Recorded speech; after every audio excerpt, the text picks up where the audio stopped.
Bank, where Noor Auda joins us from. So, Noor, what does this ruling mean for Palestinians who've had to live the life of occupations day in, day out for decades? Well, Sami, it won't have an immediate effect, of course, for Palestinians who will continue to suffer the consequences of this occupation. But officially, Palestinians are hoping that there could be consequences to this ruling, especially if it goes their way. And with me to discuss that is Palestine's Minister of State for Foreign Affairs and Expatriates, Dr. Varsen Aghabekian. Thank you very much for joining us. Tell me, why do you think that this ruling will make a difference? You've been to the court several times. You've been trying the legal route. What makes this case different? I think the ruling is important from various angles. But first and foremost, I hope the statement that comes out does justice to Palestinians and the state of Palestine.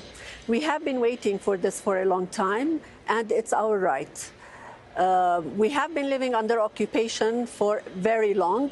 We know what it is. We have been suffering under this brutal occupation year after year, and we know what occupation is. And the world knows what occupation is. It's about time that one of the highest, if not the highest, judicial court in the world says its word on the prolonged occupation. And once it says that, it gives us a glimpse of hope.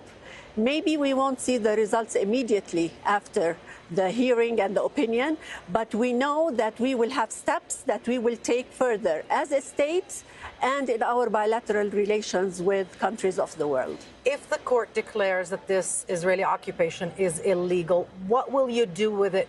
What do you expect states to do with that kind of assessment? First of all, the decision of the court is irrefutable. It gives us leverage with the states who are shaded. They don't know where they stand. For those who acknowledge the prolonged occupation and the rights of the Palestinians, we need to still work with them. But for those who are standing in the middle, it's about time that they take a courageous stance on saying we respect international law, the court hearing and the results and the opinion is in line with international law. This is occupation. Go and recognize the state of Palestine as a first step. Will you be calling on countries to impose sanctions on Israel to end its occupation? Yes, of course. This is a legal authority that is saying that this is occupation and there are rights for the Palestinians. It's about time that countries that say and claim that they respect world order and international law to comply by it. Thank you very much, Dr. Varsen, for joining us here at Al Jazeera on this day where the world and Palestinians are looking to The Hague for some answers, maybe even some incentive for countries that want to take a stand on this static and very tragic status quo. Back to you, Sami. Thanks so much, Noor Auda, there from Ramallah.